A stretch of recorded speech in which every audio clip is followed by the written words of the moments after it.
industri pariwisata itu ternyata penyumbang devisa kedua terbesar. Halo Smart Viewers, Anda kembali menyaksikan Good Talk. Nah, untuk para Smart Viewers lulusan SMA atau SMK yang masih bingung mau lanjut kuliah tapi belum tahu jurusannya apa, nah pas banget. Hari ini Good Talk ngobrol sama Bapak Wendy Purnama Tarigan. Beliau sebagai Head of Tourism Destination Program di BINUS University. Halo Pak Wendy, kabar baik Pak? Hai Nisa, hai Smart Viewers semuanya. Apa kabar? Semoga dalam keadaan yang baik ya Pak ya. Amin. Oke, nah Smart Viewers, ini untuk Smart Viewers yang punya hobi traveling mungkin, atau yang senang berkecimpung di dunia pariwisata, terus ada keinginan untuk menekuni dunia itu ke depannya, bahkan secara profesional. Nah, itu berarti belajar tourism di BINUS University adalah jawabannya. Bukan begitu, Pak Wendy? Betul sekali Nisa. Oke. Cuman satu pilihan, BINUS Tourism. Oke, nah ini kalau BINUS Tourism itu ada di bawah fakultas apa, Pak Wendy? Okay, thank you Nisa. Smart viewers, let me explain a little bit about BINUS Tourism. BINUS Tourism itu berdiri 2015. Oke. Ya.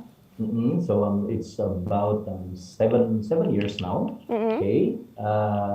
Kita 2015 dengan nama Tourism Destination. Nah, Oke. Tapi Tourism Destination ini nanti kita itu lebih dikenal dengan bisnis tourism. Nah, nanti coba akan saya terangkan kenapa namanya jadi bisnis tourism. Gitu Nisa. Oke, berarti sejak 2015 Pak Wendy ya? Betul. Nah ini kenapa sih Pak Wendy BINUS University ini memutuskan untuk menghadirkan program tourism ya? Karena kan kalau kita tahu nih di universitas lain mungkin kan udah banyak juga nih jurusan tourism. Tapi kenapa BINUS nih memutuskan untuk harus ada nih program tourism di BINUS? Itu kenapa Pak Wendy? Ya, pertama begini, pariwisata itu bukan bisnis kecil. Oke. Kalau kita berbicara mengenai pariwisata, mungkin banyak smart viewers yang tidak tahu bahwa industri pariwisata itu ternyata penyumbang devisa kedua terbesar di Indonesia. Ya, setelah komoditas yang namanya kelapa sawit, gitu ya. Nah, jadi banyak orang berpikir bahwa pariwisata it's just having fun, gitu ya. Tetapi kita tidak menyadari bahwa industri pariwisata itu sebenarnya industri yang sangat besar. Nah, itu kenapa pemerintah sekarang ini itu begitu concern, mereka itu begitu concern untuk mengembangkan pariwisata, ya, karena memang pariwisata itu kita itu tidak akan kehilangan apa-apa, gitu ya, karena tidak ada resources ya, yang akan hilang kalau kita mengembangkan pariwisata. Maka ada statement dari pariwisata, ya, dia katakan bahwa begini, take nothing but picture, leave nothing but footprint. Jadi nggak ada resources yang akan hilang. Orang datang cari Borobudur nggak akan hilang. Orang datang menikmati Kepulauan Komodo nggak akan hilang. But the money will left here in our country. Nah, itu basis yang BINUS itu menyadari banget, ya, bahwa ternyata benar industri pariwisata itu besar, gitu ya. Nah, lalu BINUS itu mulai berpikir untuk kenapa kita tidak masuk ke dalam industri yang ternyata sangat besar, gitu ya. Nah, lalu pastinya akan ada pertanyaan, apa yang akan membuat pembeda, gitu ya. Nah, akan membuat pembeda antara BINUS Tourism dengan tempat pendidikan lainnya, gitu ya. Nah, BINUS Tourism itu sebagaimana induknya BINUS itu mengedepankan bisnis ataupun entrepreneur dan digital di dalam pembelajarannya. Ini yang akan membuat kita itu sangat berbeda, ya. Kalau di tempat lain banyak sekali orang mengenal pariwisata itu adalah tour and travel, ya. Ketika mereka berbicara, ini usaha perjalanan wisata, gitu ya. Nah, itu yang orang ketahui tentang pariwisata di luar sana. tetapi sebenarnya pariwisata itu ruang lingkupnya sangat besar. Nah, tetapi ada 3 hal yang akan menjadi fokus ketika belajar di BINUS Tourism. Yang pertama itu adalah bisnis. Oke. Misal, bisnis dalam artian bahwa mahasiswa itu nanti setelah mereka lulus, fokusnya itu adalah mereka bisa menjalankan bisnis di bidang pariwisata. Ya, atau kita akan mengenal mereka sebagai tourism entrepreneur. Oke. Kita akan fokus di sana. Lalu yang kedua, bisnis tourism, ya, itu kami itu akan sangat kental dengan digitalisasi. Oke. Jadi digitalisasi ini artinya hampir semua mata pelajaran itu akan memiliki ruang lingkup digital. Tetapi bukan berarti bahwa kita akan belajar coding segala macam, enggak. Tetapi memang pendekatannya itu memang kita tidak bisa mengelak dari 4.0. Ya. Jadi pendekatannya. Jadi contohnya seperti ini misal. Ketika membuat perencanaan destinasi pariwisata, ya, kalau yang old school, itu kita masih mengukur dengan manual seperti itu, ya. Kita akan pergi ke daya tarik wisata, kita akan mengukur yang manual, seperti itu, ya. Nanti akhirnya kita membuat perencanaan daya tarik wisata, gitu. Nah, tetapi di BINUS Tourism kita coba selangkah lebih maju. Kita menggunakan sebuah sistem aplikasi menggunakan perencanaan pariwisata dengan menggunakan membantu dari perencanaan dengan menggunakan kamera satelit. Jadi kita tidak perlu lagi mengukur satu persatu dari sudut ke sudut sebuah daya tarik, sebuah destinasi pariwisata. Kita tidak perlu lagi, tetapi kita menggunakan jasa alat ukur yang sudah dimiliki satelit. Oke. Itu data-datanya sudah ada semuanya, ya. Umpamanya nih, kita ambil contoh nih, kita ingin merancang sebuah destinasi pariwisata Jogja. Pariwisata Jogja itu memiliki berbagai macam daya tarik atau orang lebih mengenal dengan objek wisata. Nah, untuk pengembangannya itu kalau dari satelit itu kan dia sudah sangat mudah, dengan skala dari atas itu bisa melihat dan juga dia bisa jauh lebih terukur, meter per meternya. Nah, sehingga kita itu jauh pada akhir keilmuan yang kita ajarkan ke mahasiswa itu bisa jauh lebih mudah, lebih mudah dan lebih cepat. Karena kita menggunakan sebuah ekosistem ataupun sebuah aplikasi yang memakai alat bantu satelit. Nah, ini salah satu contoh pendekatan kita mengajarkan, mengembangkan pariwisata itu dengan menggunakan teknologi atau digital. Nah, seperti itu bisa. Nah, itu yang kedua tadi. Yang pertama tadi entrepreneur, lalu yang kedua digital, ya. Lalu yang ketiga itu kita mempelajari pariwisata itu dari segi keilmuan yang sangat mendalam. Nah, ini yang menjadi satu kelebihan. Loh, kan kita belajar bisnis pariwisata, gitu ya. Nah, kalau kita hanya belajar bisnisnya saja, how to develop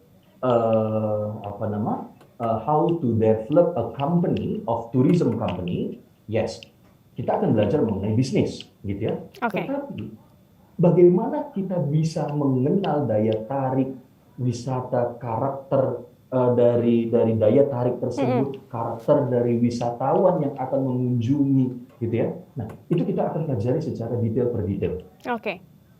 Jadi secara gamblang saya bisa mengatakan BINUS Tourism ini belajar pariwisata, belajar bisnis pariwisata secara komprehensif ataupun menyeluruh. Nah, ini coba gebrakan yang coba dilakukan oleh BINUS Tourism, di mana memang ini saya melihat ya itu belum ada di Indonesia yang begitu spesifik mengajarkan bisnis tourism dengan menggunakan digitalisasi, tetapi dengan keilmuan juga yang sangat mendalam. Gitu Nisa. Oke, itu juga yang menjadi ciri khas dari pembelajaran di BINUS University juga Pak Wendy ya, karena kan terkenal dengan information and technology, entrepreneurship juga, dan kemudian memanfaatkan digitalisasi di pembelajaran bisnis tourismnya itu ya Pak Wendy. Menarik Exactly. banget nih. Oke, nah ini Smart Viewers, ternyata di jurusan tourism BINUS itu ada yang namanya juga unique degree ya Pak Wendy ya? Yes, unique degree. Nah, itu tadi sebenarnya yang sudah saya katakan tadi itu, unique degree kita itu ya, kita itu digitalisasi. Jadi saya katakan unique degree ini begini, lulusan kita itu mereka ketika mereka lulus, mereka tidak hanya dibekali oleh a piece of paper yang dinamakan dengan ijazah. Oke. Tetapi kita benar-benar mengimplementasikan bahwa mahasiswa kita ini ketika mereka lulus, mereka juga memiliki sertifikasi digitalisasi pariwisata. Gitu. Jadi benar-benar anak-anak kita ini nanti benar-benar sudah siap pakai. Jadi bukan hanya namanya saja bisnis and digital gitu. Nah, keunikan ini nanti adalah mahasiswa kita ini mendapatkan dua sertifikat. Yang pertama, mereka akan mendapatkan sertifikat entrepreneur.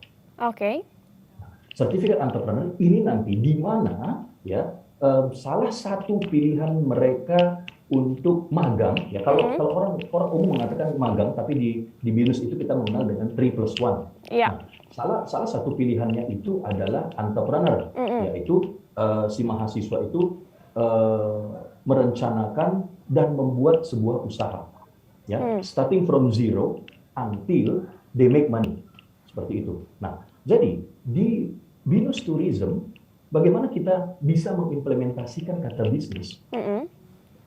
Mahasiswa kita itu satu pilihan untuk 3+1 itu tadi, mereka wajib mengikuti entrepreneur program. Which is itu dijalankan selama 6 bulan. Nah, jadi di sini kalau umpamanya ada mahasiswa, calon mahasiswa ataupun orang tua yang bertanya, apa yang kalian ajarkan ke anak saya gitu, atau apa yang kalian ajarkan ke saya supaya yakin bahwa anakku ini siap gitu. Jadi sebelum mereka ini nanti lulus, Nisa, mereka ini sudah menjalankan ataupun sampai jenjang ya sudah memiliki sebuah perusahaan. Jadi they really know how to run. Bukan it's not only theoretically, tetapi they already implemented. Nah, penilaian mereka ini nanti, salah satu penilaian mereka ini adalah do they make money or not from their company. Itu dia. Jadi bukan hanya sebagai bisnis plan-nya saja, but they have to implement it directly. Dan ini merupakan sebuah kewajiban. Nah, ini uniknya, gitu ya. Kalau umpamanya mungkin di tempat lain, ya, itu mungkin mereka mau belajar bisnis, ya, business plan, gitu ya.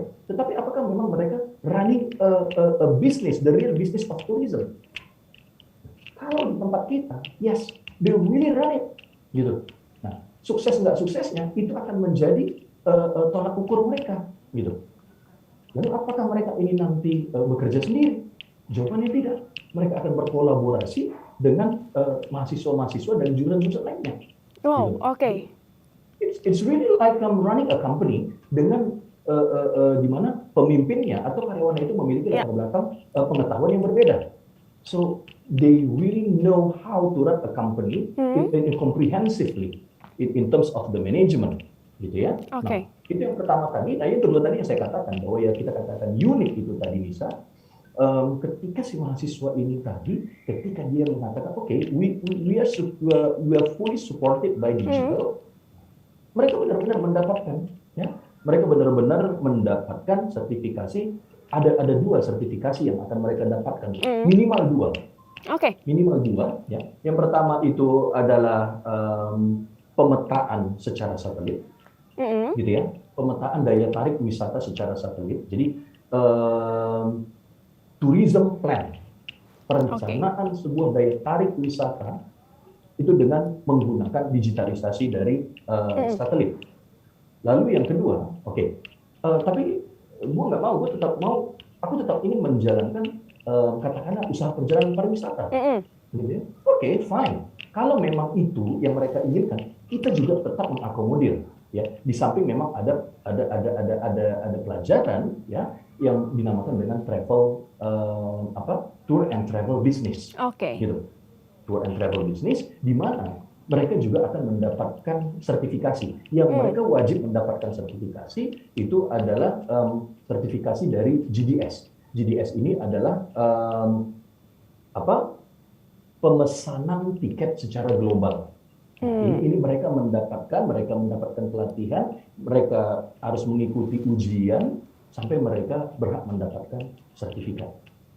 Ini yang dua ini tadi bisa. Kenapa yang dua ini wajib ya? Karena dua ini yang sangat digital gitu loh. Sehingga ketika mereka nanti terjun ke dunia pariwisata yang sekarang ini kan it's all in your handphone gitu ya. It's all in your handphone. You want to book a ticket, you want to make a reservation, you want to write gitu ya. Nah, itu semua dibasiskan ya, di dalam pelajaran-pelajaran. Nah, jadi karena tadi Nisa sudah menjawab itu, gimana sih runningnya gitu ya? Runningnya. Jadi apa yang kita lakukan a half semester, setengah semester itu kita akan ajarkan mahasiswa itu theoretically. Theoretically kita ajarkan mereka. Lalu di setengah semester berikutnya mereka akan menjalankan dalam bentuk project. Seperti itu, ya.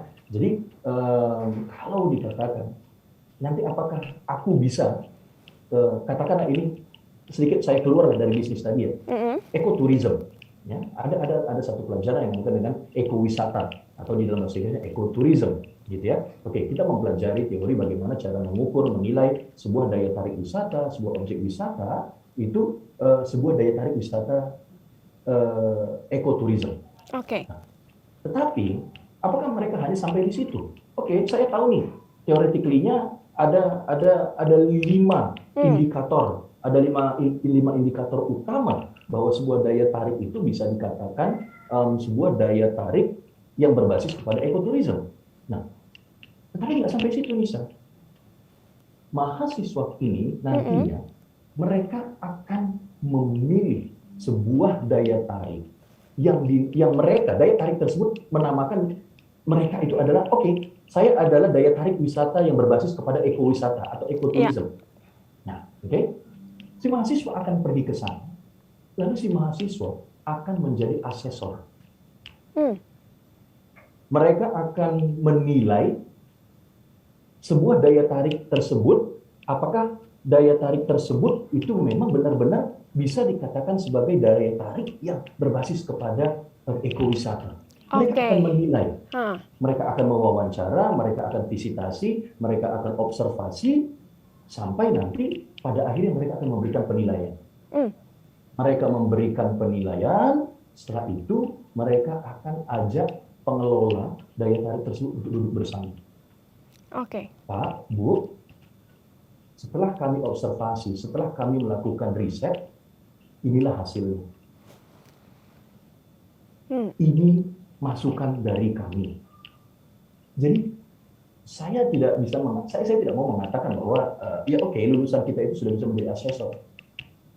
Tapi mungkin Nisa bisa menyimpulkan ya dari apa yang sudah saya katakan ini tadi, bahwa ya ternyata anak-anak ini memiliki kemampuan sama seperti memiliki kemampuan asesor.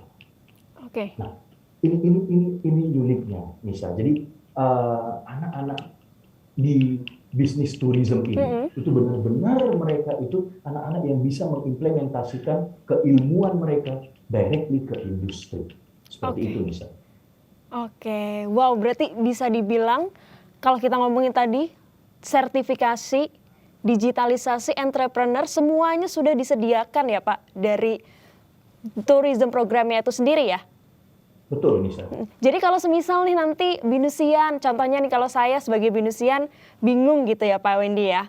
Aduh, apa yang mesti saya lakukan nih untuk kedepannya? Boleh dong Pak saya main-main ke kantor jurusan untuk sekedar sharing dengan Pak Wendy atau sama dosen yang lainnya berarti bisa banget ya Pak ya? Bisa banget. Bisa banget. Karena kadang-kadang kan kita di tengah perjalanan kadang-kadang ngerasa stagnan gitu ya, pusing, perlu arahan, perlu bimbingan gitu. Jadi nggak akan ditinggal lah sama dosen-dosen dari tourism program ini Pak Wendy ya? Enggak Nisa. Justru apa ya? Ada satu warna yang saya melihat, warna di bisnis tourism itu menjadi pembeda, gitu ya. Tourism itu adalah sebuah industri yang mengelola kebahagiaan. Oke. Ya dong, ya kan? Ya, ya. Kalau Nisa sebut sekarang itu healing sana, healing sini, gitu. Gitu ya. Nah, apakah itu tadi saya semua berbicara mengenai kayaknya serius banget gitu ya. Nah, tetapi kan sebenarnya yang dikelola itu adalah hal experience.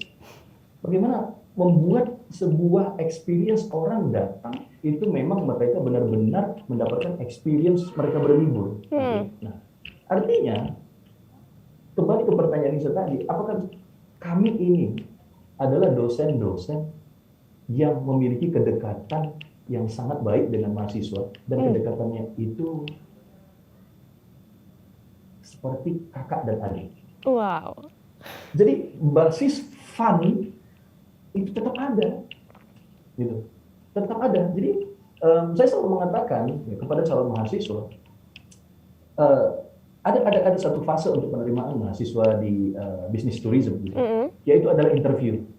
Oke. Pertanyaan pertama sekali yang saya tanya itu adalah, kamu suka jalan-jalan nggak? Kamu diizinkan nggak sama orang tua ketika kamu jalan-jalan? Nah ini mungkin pertanyaan nggak serius banget gitu. Tetapi untuk masuk ke bisnis tourism, ya yang paling utama itu apa? Passion si mahasiswa untuk traveling. Ya. Jadi kalau umpamanya mahasiswa sendiri, nggak Pak, saya sukanya bekerja di belakang meja aja. Saya bisa katakan, this is not your choice. Tapi ketika Anda mengatakan bahwa si calon mahasiswa mengatakan bahwa yes, my passion is traveling, ya udah, lu masuk ke tempat yang benar, gitu. Jadi artinya kami pun dosen-dosen di pariwisata itu bisa dikatakan kami itu adalah orang lapangan, bisa.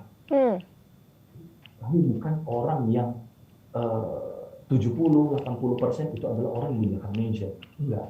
Oke. Itu kenapa? Ya, maka terkadang ya saya mohon maaf, kadang dengan mahasiswa itu udah lu gue.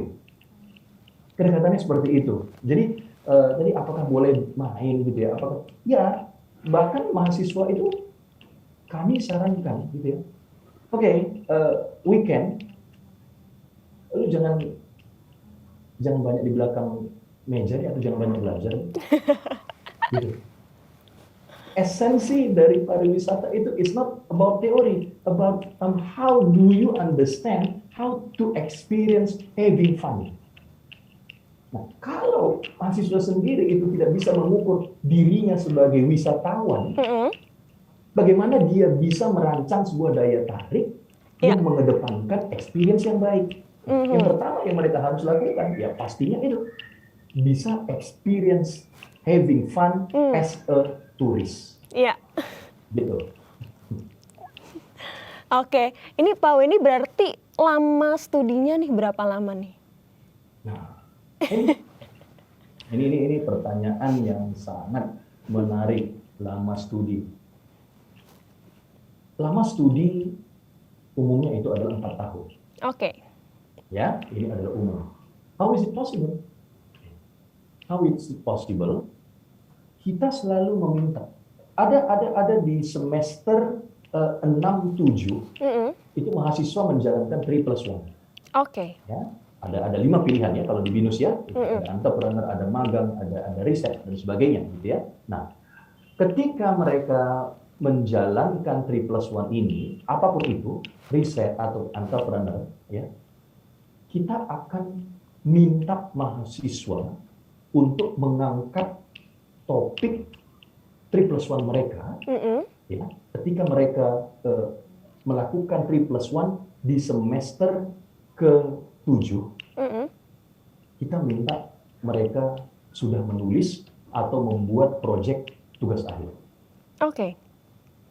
Berarti ketika mereka selesai di bulan keempat 3+1-nya, bersamaan dengan itu pula mereka sudah menyelesaikan juga tugas akhir mereka. So they don't have to come at the 8th semester atau di tahun keempat, gitu. Nah ini tadi yang saya katakan, ya kalau saya selalu mengatakan begini ke mahasiswa, lo harus tolong orang tua lo. Maksud Bapak bagaimana? Ya, orang tua lo hentikan mereka membayar uang kuliah di semester ke-7. Dan lu biar bisa cepat nikah. Lu lulus di 3,5 tahun, ya lu prepare, ya di tahun keempat kalau orang lain baru lulus, lu udah punya usaha, ya udah nikah. Gitu Nisa. Oke. Ini kalau misalnya ada smart viewers atau teman-teman yang sekiranya tertarik ini untuk mengulik lebih dalam tentang jurusan tourism ini, bisa kemana nih Pak Wendy? Ke admisi BINUS Anggrek di Kemanggisan? Bisa banget. Bisa banget. Ya, siapa tahu nggak sabar nih nanti ketemu Pak Wendy nih. Salah satu dosen yang top chair abis. Ya pasti mahasiswa itu akan senang ya. Kenapa Nisa? Ya tadi kan saya udah bilang ya, mereka itu umumnya ya, setelah saya tanya mahasiswa pariwisata itu, kenapa kalian pilih pariwisata? Jawabannya sangat simpel. Saya suka jalan-jalan, Pak. Saya suka jalan-jalan. Oke. Nah, terus, jadi ini pasti kita akomodir. Kayak tadi saya bicara tadi ada perencanaan, ada digital, ada apa. Ini serius gitu ya. Tetapi, di mana kita implementasinya itu tadi semua? Pelajaran-pelajaran itu kita implementasi di mana? Yaitu objek wisata. Berarti mereka harus jalan-jalan. Mereka harus ke Pulau Komodo, mereka harus ke Raja Ampat, mereka harus ke Thailand. Ya. Inilah lab kami, Nisa. Lab kami itu hanya 1-2 lab aja yang ada di BINUS. Di setiap semester, lab kami pindah-pindah. Oke. Kenapa? Karena di BINUS, di Business Tourism, itu ada 4 semester. Mereka wajib field trip. Oke, 4 semester ya Pak? 4 semester, semester 1 sampai 4. Mereka itu wajib field trip yang diakomodir, ya, yang dilakukan oleh prodi atau jurusan. Kita yang akan merancang. Nah, jadi mereka ini akan pergi ke tempat yang berbeda. Jadi yang pertama, mereka tidak jauh-jauh dulu nih, mereka masih di putaran Jawa. Iya. Putaran Jawa. Nah, lalu yang kedua nanti mereka di putaran Sumatera, putaran ketiga di semester ketiga mereka akan ke Nusa Tenggara Timur atau Nusa Tenggara Barat, ya. Lalu di semester terakhir, kalau mereka nanti itu memilih untuk di daya tarik nasional, mereka akan ke Papua, Oke. Ampat. Atau kalau mereka ambil pilihan ke luar negeri, ya silakan kemana gitu ya. Tapi memang sampai saat ini kita masih di putaran Asia. Seperti itu. Mereka ke China, mereka ke Bangkok, Thailand, seperti itu. Nah, jadi ini 4 yang wajib. Terus apakah cuma 4 kali jalan-jalan? Ini mahasiswa tadi ini kenapa milih pariwisata? Karena gue pengen jalan-jalan, gitu kan? Terus bisa lebih nggak dari ini? Ya bisa. Kenapa? Karena masing-masing mata pelajaran ini tadi itu adalah berbasis kepada proyek. Oke. Proyeknya itu lokusnya mana? Lokusnya adalah objek wisata. Pastinya. Pastinya. Jadi mereka itu wajib jalan-jalan. Gitu Nisa. Makanya ya kalau umpamanya passionnya adalah jalan-jalan, tapi bukan only jalan-jalan wasting money, but jalan-jalan making money. Gitu Nisa. Harapannya semua smart viewers tuh Pak Wendy. Oke, Pak Wendy, thank you so much untuk waktunya. Having fun nih ngobrol bareng smart viewers hari ini. Semoga bisa mencerahkan teman-teman sekalian nih, khususnya mungkin lulusan SMA, SMK yang masih bimbang nih nentuin jurusan apa. Mungkin video ini, episode kali ini adalah jawabannya. Jangan lupa kalau mau cus tanya-tanya bisa langsung juga ke admisi BINUS Kampus Anggrek ya Pak Wendy ya. Gitu.